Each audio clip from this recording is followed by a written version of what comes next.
Hello everyone, in this video we're going to talk about upgrading the firmware on your Cubro Packetmaster EX series network packet broker using the Web GUI interface. And the first thing we're going to do is bring up our web interface in a browser window, and we're going to go to the device drop-down menu and select firmware upgrade. This page is going to show us a few things about our device right off the bat, including the name of our model, the hardware generation, our current firmware version, the current image version for the firmware, the upgrade URL, which is the site where we will be hosting all of the firmware images and where we're going to pull those from to upgrade our device, and then the update prefix, which is just telling us the firmware images corresponding to our device should always have this prefix in front of the full file name. So let's go ahead and navigate to this site. And this is going to take us directly to the folder containing the firmware images relevant to the device that we're coming from. So we have an EX G4 series device, and these are all of the firmware images for the G4 series of devices.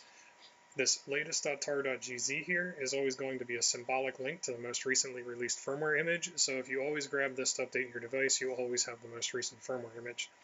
Otherwise, you'll be seeing all of the firmware images that have previously been released, except for now we only have this one right now because this website has recently been redone.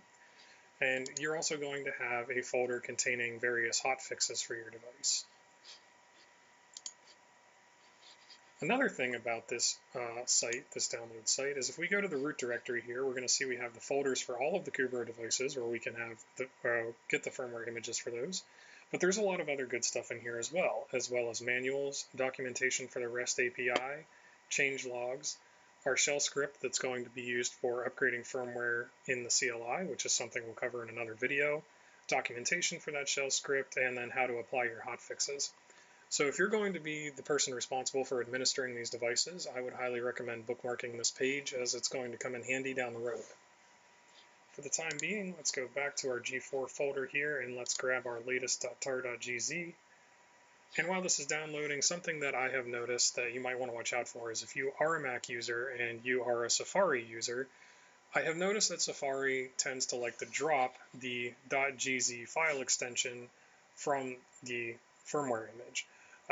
If that happens and you try to upload that firmware image to the Packetmaster, you're going to get an error stating that it is not a valid firmware image.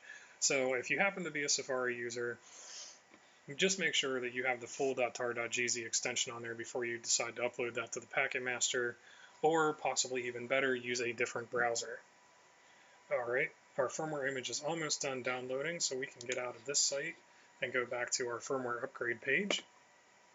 So you have two options here. You can either click this blue bar to navigate your file system to that download and select it and open it, or you can simply drag and drop the image right onto the page.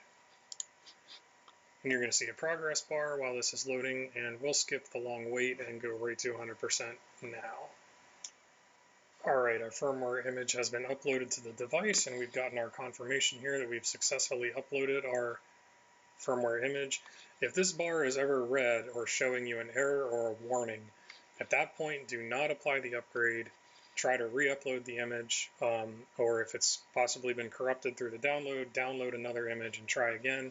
But don't apply the upgrade unless you get this green successfully uploaded message. Okay, finally, just hit the big green button here, apply the upgrade. This is going to reboot the Packetmaster, so just take note that this is going to take the device offline for a couple minutes.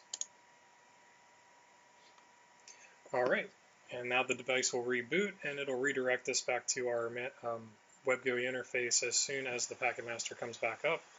This is the whole process for upgrading the firmware using the Web GUI interface, so thanks for watching and take care.